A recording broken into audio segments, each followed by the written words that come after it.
welcome to Mennonite Farmhouse. I'm Leanne, and if you're new to my channel, I do cooking and baking from scratch, canning and dehydrating videos. If that sort of thing is just you, feel free to subscribe to the channel. If you find value in this video, hit the thumbs up. It really helps my channel to grow, and I sure do appreciate it. Today, I'm taking you along as I can red beet relish and horseradish for the first time. I came across this book and finally decided to buy it, just because I just need new inspiration when it comes to canning. And when I saw this recipe and this picture of a sausage with red beets on it, I thought I had to try it. And with red beets coming out of my garden, why not? So follow along with me as I make this relish for the first time. Let's get to canning, shall we? For this recipe, you're going to need 3 pounds of beets that are 3 inches in diameter, or the equivalent of 8 cups chopped or diced. You'll need 2 1/2 cups of apple cider vinegar with 5% acidity. You'll need 2 cups of finely chopped onions, 1 1/2 teaspoons of black pepper, 2 teaspoons of pickling salt, 2/3 cup of horseradish. And I had to do research when it said ground red pepper, and I had several people tell me it's cayenne. So I don't know, Ball, you need to step up your game and tell me that it was cayenne pepper, because I was assuming it was red peppercorns. But who knew? Drop me a comment down below. All right, let's get started here, shall we? I find just making slices and using the vegetable chopper to be the easiest way to make a dice. I have the dicer attachment for my food processor, and I just find it to be messy, and it just makes a lot more weights than I would like it to. One of the reasons I wanted to get on YouTube is just to document my life, and this is the biggest onion I've ever grown. I am blown away.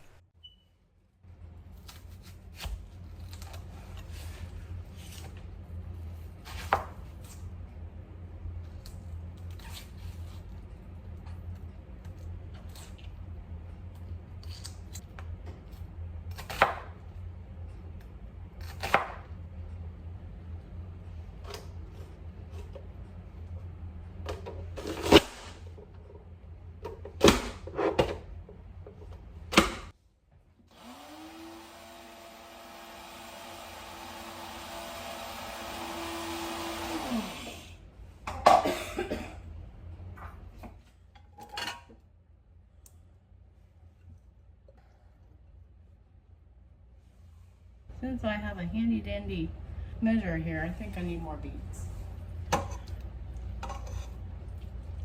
Alright, the directions say trim your beets, leaving 1 inch of the stem, scrub, bring the beets to a boil, reduce the heat and simmer 25 to 30 minutes or until tender, drain, rinse, cool slightly, trim off the roots and stem, peel the beets, finally to measuring 8 cups. And I've already done that in another video, and I'll put it up in the iCards above. If you've missed that and need that instruction, feel free to go back to that video. Now we're going to combine the vinegar, the beets, and the 6 other ingredients into a 4-quart pot. This is 5.5, but who's judging, right? We got our apple cider vinegar, onions, our sugar, our horseradish. Now I'm just using a jar that has 6.5 ounces, which I think in my head is close to 2/3 of a cup anyhow. We'll find out if I'm wrong. So I finally did the math and find out 2/3 of a cup is 5.5 ounces, not 6.5. It will be edible, don't worry. And we want to bring this to a boil. And you want to use a stainless steel pan or an enamel Dutch oven. And since I have a stainless steel pan, we're going to go with that. And it's our black pepper, our salt, and the cayenne. You want to stir often, and you want to use a stainless steel spoon if possible.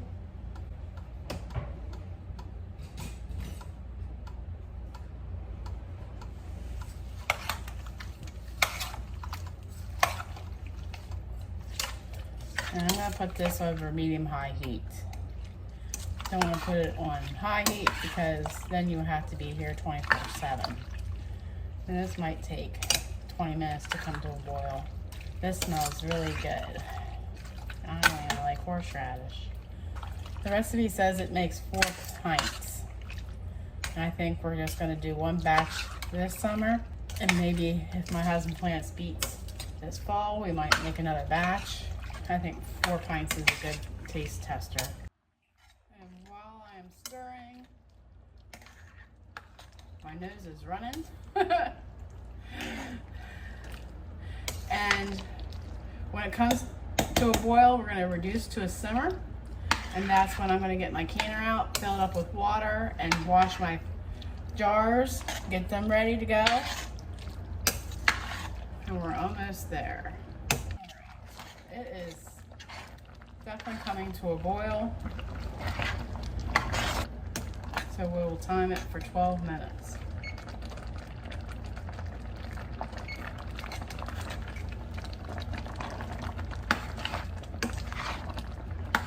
And you still have to stir it when it's simmering. All right, we have less than 2 minutes on our timer, so I'm going to start getting my utensils out of the sink that I'm washing. That way they are guaranteed to be clean and good to go. And I read somewhere that you shouldn't wash your jars no sooner than 10 minutes before you start canning. All right. Time is up. Now we want to move our lid from our canner. Stir this one final time. And I'm telling you, my nose is running, so this would be good for somebody's sinus problems. My dad has terrible sinus problems all his life. We got our rings, our lids, jar lifter, our ladle, our Pokey Joe, our funnel, our jars, and some paper towels. All right, let's get to work here. So we're gonna ladle this into the jars, leaving a 1/2 inch headspace.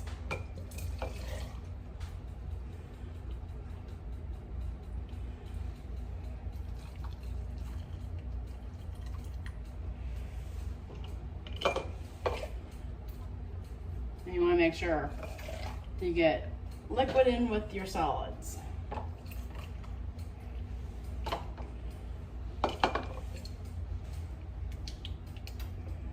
All right. You want to debubble. I'm going to get a spoon here.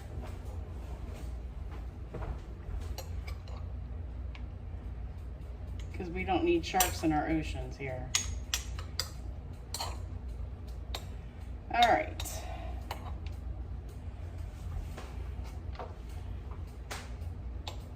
Half inch. Looks like we need a little bit more.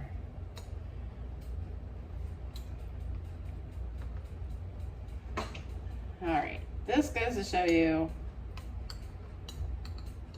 you never get exactly what they tell you you're going to get. But we are going to debubble.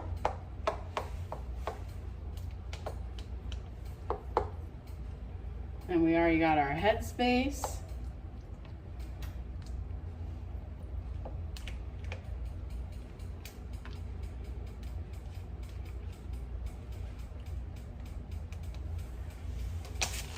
And we want to make sure our rims are clean.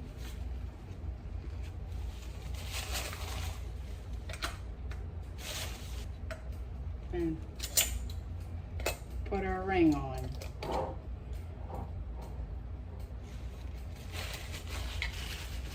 And we're going to take our towel and move our finger to a different spot on the towel.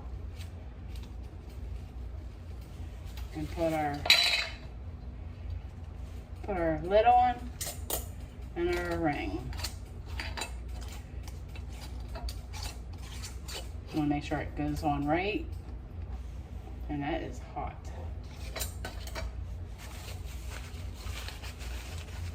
I used to have restaurant fingers. All right, And we're going to put these two in the canner since they're good to go.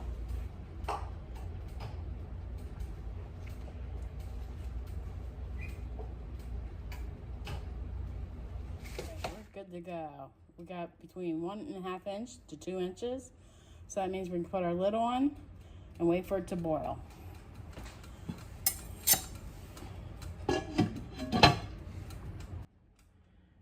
Now I always put it on medium-high heat when I'm water bath canning. Now there's a difference between a regular boil and a violent boil. This is just a regular boil.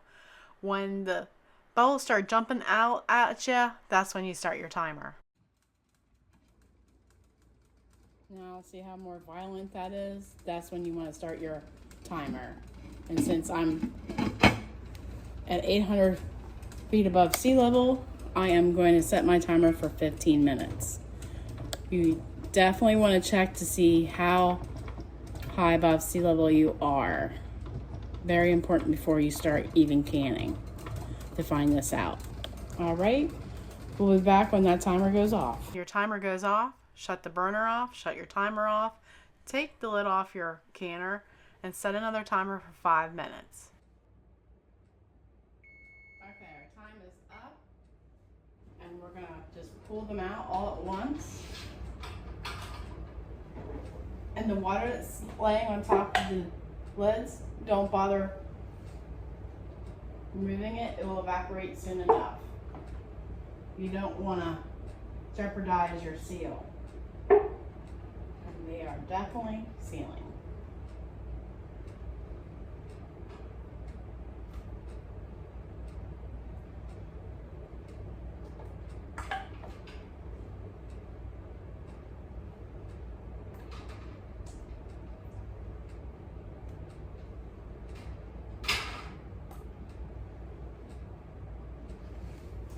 They are practically all sealed for that half pint.